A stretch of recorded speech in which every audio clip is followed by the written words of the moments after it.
Welcome back. The Fed again raised interest rates today and signaled they aren't done hiking rates yet. Let's put into perspective with economist Daniel Altman, who joins us live here on Fox 5. Good to see you again. Good to see you too, Jim. How are you? We're well. We're following this just like everybody else. And, we saw this 0.25% interest rate hike, however you want to classify it as.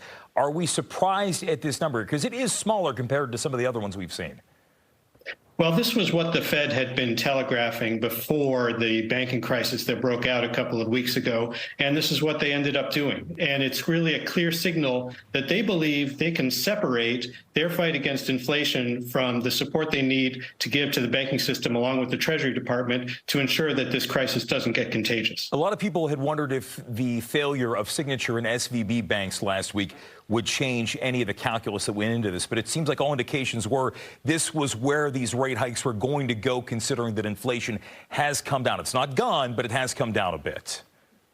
It has come down a bit. Chairman Powell acknowledged that today, but they're continuing with the policy that they already had in place, which doesn't just mean raising short-term interest rates, but they're also selling off more assets on their balance sheet, and that's going to tighten credit as well. You know, when we look at the last time the cost to borrow money was this high, you would go back to 2007, which obviously was about a year or so before we saw the major issues across the economy, the Great Recession underway. Are you seeing any parallels, or is this a much different time? This is a different time from the perspective of the financial system. The financial system is much stronger than it was then. We don't have the huge amounts of leverage and indebtedness that really plagued the financial system last time.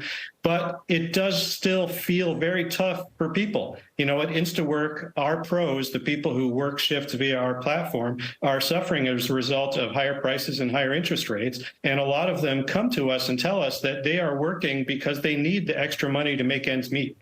One of the reasons, one of the incentives, I guess, if you want to call it that the Fed would look at when it comes to raising these interest rates is that you try to cool the economy off a little bit and you try to curb hiring. But these jobs numbers that have come out continually show more and more gains, which if you're in power right now, you want to trumpet those numbers on the rooftops. But the question is, are there concerns about those numbers that continue to exceed expectations?